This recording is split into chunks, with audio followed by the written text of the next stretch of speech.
peeler's weird, things like that. It's like, oh, that was a trick, they fooled me. But you also have to be able to articulate the same thing with your knife. And knife skills are a combination of staying steady, not trying to go too fast, and that's way more consistent.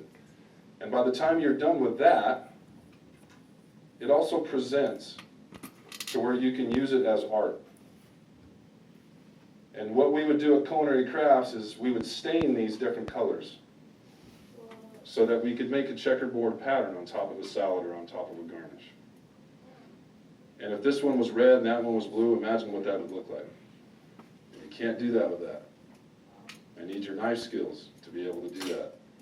So it has next to nothing to do with speed. It has to do with consistency and precision. So your fingers and this knife are friends. But nobody is built to go like this. This is where your arms sit naturally. And that's where your knife and your hands are supposed to meet. Does that make sense? So when I'm cutting this angle and that angle, you see how they meet? That's perfectly flat. That's a 45 flat degree angle. But it's not because I'm standing like this. Does that make sense? It's not because I'm trying to center it on my board and make it straight this way. This is how my arms hang. That's how my arms hang. So this is where I want them to stay. This is what will allow me to create consistent cuts because that's where my arms sit. See how easy that is to just now go through the movements of it? Now if I need to get more articulate and I need to cut some kind of crazy julienne something, then I have to actually be able to pull the knife to me. I have to be able to drag the blade and pull it to me. And the only way I'm going to do that without cutting my little digits off is if I make sure that the knife never goes higher than my fingers.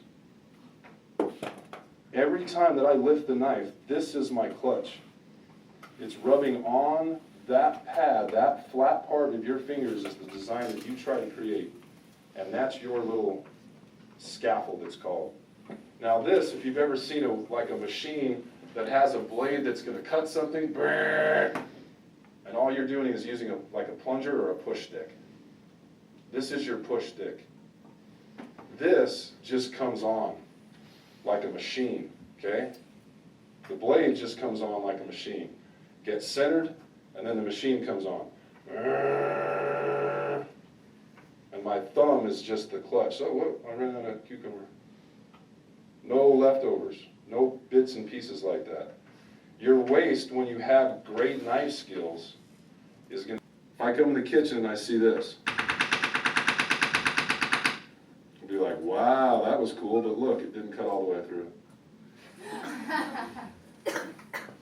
So it's overrated. Okay, it's overrated. And please don't try to do that. I can see in your face you're ambitious, man. Don't do that. Now again, when it comes to peeling things, if you have a sharp knife and a steady hand, then peeling things is a matter of you trusting the knife. No. That is so cool. And if you trust the knife, then you end up with no waste. That's so cool. So your knife skills are not about speed. It's about, here, peel this cucumber, and me handing you a knife and you going, that's not a peeler. Yeah, it is. It is for me. And then as far as symmetry is concerned, symmetry comes into a performance that you have to anticipate your performance. What am I doing with this cucumber? I just want to cut nice thin wheels out of it. Well, it's kind of wobbly. How about I just make sure it's not wobbly? Good.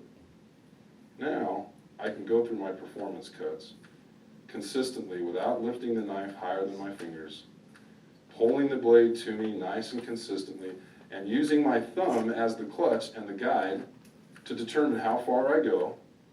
And this is just like if you've seen a metronome on top of a piano, you could measure those with a protractor. So what you want is this, not because I'm going to be like, oh, there's a finger coming off. Okay, it doesn't impress me. That took, again, if you decorated catering business, 12 times consecutive gold medalist. We are Cisco's largest account in Utah County history. I have millions of dollars worth of purchasing power. If I take it irresponsibly, I will waste hundreds of thousands of dollars worth of food every year. There are hundreds of thousands of people with my power. So we have this disproportionate thing in this country of people who don't have food and people who have way more than they should, and privileges that they probably shouldn't either. So keep in mind as you remain or develop interest in culinary art, the half of you that is artist will always be wanting and thinking about food. It has no hours, it has no shut-off. Artists always want to be artists.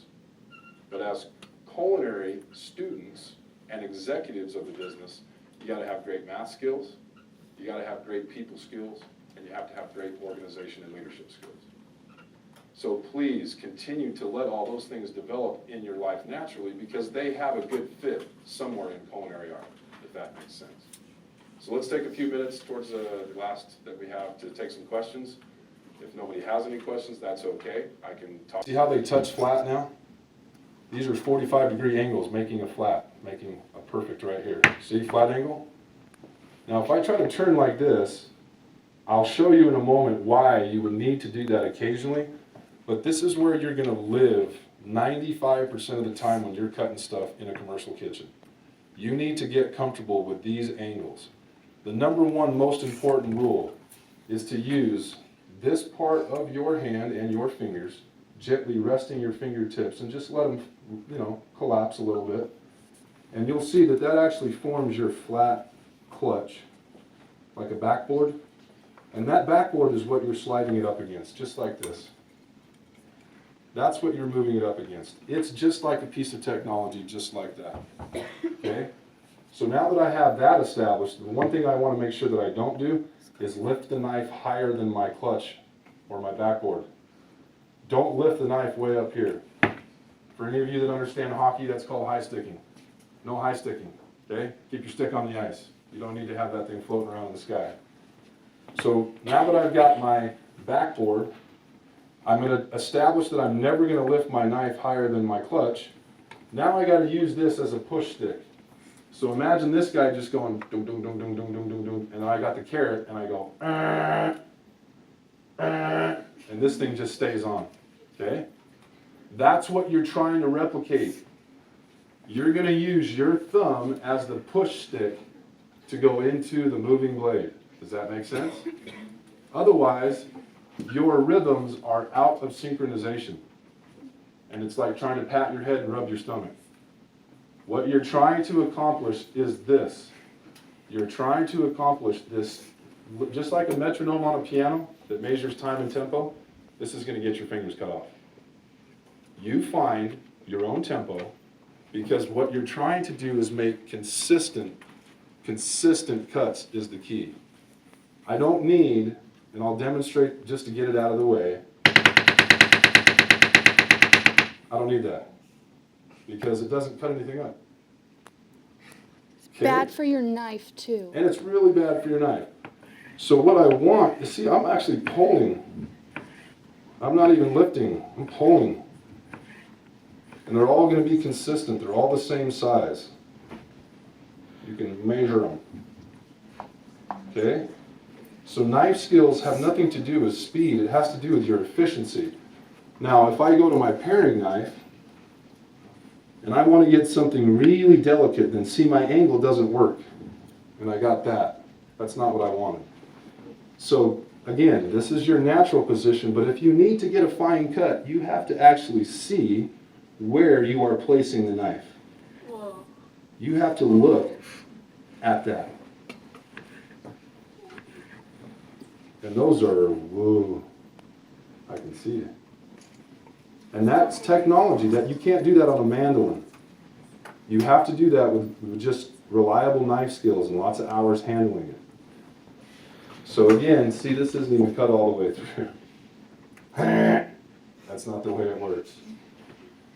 So if you want something that's really delicate, you have to actually look and see where you're cutting. Now, if you have a lot of years in the business, then it starts to look like that. And it starts to get a little quicker. But same yield. So your knife skills, number one, never lift the knife higher than the clutch or the backboard that you use. Use your thumb to press everything towards the moving blade. Again, keep all this in a nice scissoring motion. And key, beyond all things, the back of the knife, everywhere in the world, is flat. It is your scraper. Do not use the blade. Common sense there.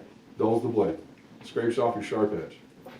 Use the back of the knife. Every back of every knife, except for those bread knives that are offset, that cut sandwiches. That's the only knife that doesn't have a flat back, because it's only designed to sit there and cut bread.